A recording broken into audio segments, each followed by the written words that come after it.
आहाना करने वाली है दुर्गा माँ की पूजा और सभी घर वाले करने वाले हैं आरती। जी हाँ मेरे प्यारे दोस्तों, दंगल टीवी के मोस्ट पॉपुलर शो बड़े घर की छोटी बहू के आने वाले अपकमिंग एपिसोड में आप सभी को देखने को बहुत इंटरेस्टिंग मिलने वाला है। क्या आपने कभी सोचा कि एक छोटी सी चिंगारी पूरे घर की किस्मत पलट सकती है? आज हम एक ऐसी कहानी सुनाने जा रहे हैं जहां परंपराओं की जंजीरें थीं, लेकिन एक हिम्मत ने सब कुछ बदल दिया। ये कहानी है आहाना की, जिसने न सिर्फ अपने लिए बल्कि अपने घर की बहुओं के लिए नई राह बनाई। तो चलिए इस मोहल्ले की गलियों में चलते हैं जहां हर कदम पर ड्रामा, हंसी और सबक छिपा है। क्या आपने कभी सोचा कि एक छोटी सी चिंगारी पूरे घर की किस्मत पलट सकती है? आज हम एक ऐसी कहानी सुनाने जा रहे हैं जहां परंपराओं की जंजीरें थीं, लेकिन एक हिम्मत ने सब कुछ बदल दिया। ये कहानी है आहाना की, जिसने न सिर्फ अपने लिए बल्कि अपने घर की बहुओं के लिए नई राह बनाई।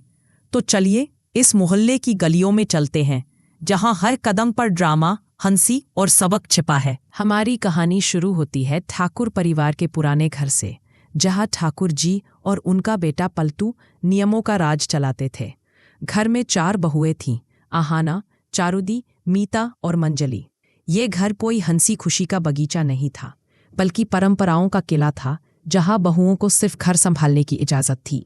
लेकिन आहाना, वो थी एक तूफानी हवा जो इस किले की दीवारें हिलाने वाली थी। एक रात पलटू और ठाकुर जी ने मिलकर ऐसा कदम उठाया कि मोहल्ला हिल गया। चारों बहुओं को घर से निकाल दिया गया, सिर्फ इसलिए कि उन्होंने ठाकुर जी की पत्नी दुर्गा देवी को बिना बताए तीर्थ यात्रा पर भेज दिया था। पलटू ने ठाकुर जी के साथ हंसते हुए कहा, अब ये बहुएं बाहर की दुनिया में सबक सीखेंगी। लेकिन दोस्तों, किस्मत का खेल देखिए, वो सबक पलटू के गले पड़ गया। घर से निकाली गई, लेकिन क्या टूटी? बिल्कुल नहीं। चारों बहुएं बाहर की दुनिया में चमक उठी। आहाना का नृत्य जैसे चांदनी बिखेर रहा था। चारुदी की मधुर आवाज ने मोहल्ले को गूंजा दिया। मीता ने साइकिल रेस में हवा को चीर डाला और मंजली ने कबड्डी की चालों से विरोधियों को धूल चटाई। मिलकर इन चारों ने मोहल्ले का बेस्ट बहुएं अवार्ड जीत लिया। मोहल्ले वाले तालियां बजा रहे थे, लेकिन ये तालियां पलट्टू के काने में जहर की तरह चुभ रही थीं। आहाना को सपोर्ट करते हो तो कमेंट करें, आई सपोर्ट आहाना। पलट्टू का गुस्सा आसमान छू रहा था।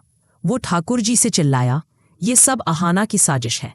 इसी ने बहुओं को भड़काया, हमारे घर का निजाम उलट दिया। ठाकुर जी ने सिर हिलाया, उनकी आंखों में जलन थी।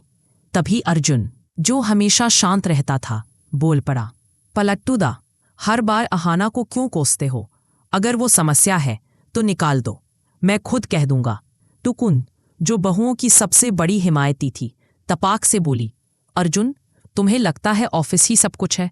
कभी घर संभालो, तब पता चलेगा। जो अपनी बीवी की इज्जत नहीं कर सकता, वो बाहर क्या करेगा? अर्जुन की बोलती बंद हो गई। कमरे में सन्नाटा छा गया, सिर्फ बाहर की बारिश की आवाज गूंज रही थी। लेकिन दोस्तों, असली तूफान तो अभी बाकी था।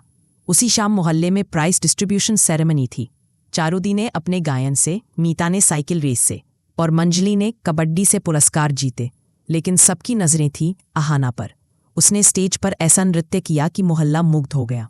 बच्चे चिल्लाए, आहाना दीदी, और औरतें तालियां बजाने लगी। आहाना को सपोर्ट करते हो तो कमेंट करें, ताई सपोर्ट आहाना। तभी स्टेज के किनारे एक परिचित साया दिखा। दुर्गा देवी, जो तीर्थ यात्रा से लौटी थी, खड़ी थी। आहाना ने डांस रोक दिया और दौड़कर उनके गले लग गई। माँ जी, उसकी आवाज कांप रही थी। दुर्गा देवी ने उसे सीने से लगाया। उनकी आंखों में आंसू थे, लेकिन मुस्कान थी। सालों बाद घर में ऐसी खुशी लौटी थी, लेकिन ये खुशी ज्यादा देर नहीं टिकी। चारुदी ने बताया, माँ जी, हमें घर से निकाल दिया गया सिर्फ इसलिए कि हमने आपको तीर्थ यात्रा पर भेजा। आहाना ने सारी कहानी सुनाई। दुर्गा देवी का चेहरा गुलाबी से लाल हो गया। उनकी आंखों में आग सुलग रही थी। वो बिना एक शब्द कहे पलटू की ओर बढ़ी। उनका हाथ इतनी तेजी से पलटू के कॉलर पर पड़ा कि कमरा ठहर सा गया। मेरी गैर मौजूदगी में मेरी बहुओं को निकालने की हिम्मत कैसे हुई? दुर्गा देवी की आवाज गूंजी। ये बहुएं इस घर की जान है। तुम और ठाकुर जी ने जो किया वो माफ नहीं होगा। पलटू की सांसें रुक गईं। ठाकुर जी का चेहरा पीला पड़ गया। दुर्गा देवी ने पलटू और ठाकुर जी को धक्के देकर बाहर निकाल दिया। जाओ, बाहर जाकर सोचो कि तुमने क्या बिगाड़ा। बुआ जी, जो पास खड़ी थी, गुस्से से तिलमिलाई। दुर्गा, ये मेरा बेटा है, ये घर हमारा है। लेकिन दुर्गा देवी ने उनकी एक न सुनी। बुआ जी, अगर तुम्हें इनके साथ जाना है तो जाओ, ये घर अब मेरी बहुओं का है। पलटू और बुआ जी एक छोटे से किराए के मकान में चले गए। तंग गलियां। उधर घर में दुर्गा देवी ने बहुओं को इकट्ठा किया। मैंने इन्हें हमेशा के लिए नहीं निकाला, बस सबक सिखाने के लिए। जब गलती का एहसास हो तो वापस आएंगे। सबने राहत की सांस ली। दुर्गा देवी की नजरें आहाना पर टिकीं। आहाना, तुमने मेरी तीर्थ यात्रा पूरी करवाई, तुम इस घर को संभालने की हकदार हो। आहाना ने उनका हाथ थामा। माँ जी, मेरे होते हुए इस घर को कुछ नहीं होगा। लेकिन दुर्गा देवी की तबीयत बिगड़ रही थी। सांसें फूलती, सीने में दर्द होता। आहाना ने देख लिया और फैसला किया कि वो छोटू दादा को बुलाएगी। दुर्गा देवी के बचपन के दोस्त, जिनकी यादें उन्हें हमेशा हंसाती थी। आहाना ने चुपके से छोटू दादा को फोन किया। बेटी, दुर्गा को देखने आना तो बनता है, छोटू दादा ने खुशी से कहा। लेकिन आहाना के मन में डर था, क्या लोग गलत समझेंगे। कुछ दिन बाद पलटू और बुआ जी की वापसी का समय आया। दुर्गा देवी ने उन्हें बुलाया। पलटू घुटनों पर बैठ गया। माँ, मैं गलत था, बहुओं से माफी मांगता हूँ। बुआ जी ने भी सिर झुकाया। घर में खुशी लौटने लगी। लेकिन तभी छोटू दादा बिना बताए पहुंच गए। ठाकुर जी ने भौहें चढ़ाईं। ये कौन है? बुआ जी ने सवाल किया। दुर्गा, ये क्या तमाशा है? दुर्गा देवी ने शांति से कहा, ये मेरे पुराने दोस्त हैं। आहाना ने मेरी तबीयत के लिए बुलाया। कमरे में सन्नाटा छा गया। आहाना ने कहा, ये गलत नहीं है, ये सिर्फ माँ जी की खुशी के लिए है।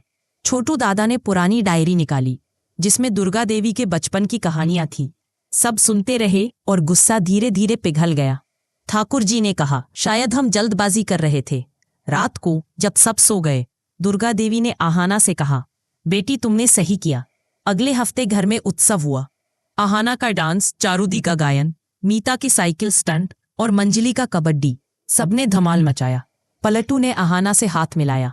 तुम सच्ची हो, लेकिन कहानी में एक आखिरी ट्विस्ट बाकी था। एक रात दुर्गा देवी को सीने में तेज दर्द हुआ। सब घबरा गए। आहाना ने छोटू दादा को बुलाया, जो रात भर उनके पास बैठे। उनकी पुरानी कहानियां, हंसी मजाक ने चमत्कार किया। सुबह तक दुर्गा देवी ठीक हो गई। घर में नया दौर शुरू हुआ। दुर्गा देवी ने आहाना को घर की मालकिन बनाया। पलटू ने गलतियां सुधारी, बुआ जी मान गईं। छोटू दादा की मौजूदगी ने घर को नई ऊर्जा दी। आहाना का डांस स्कूल खुल गया।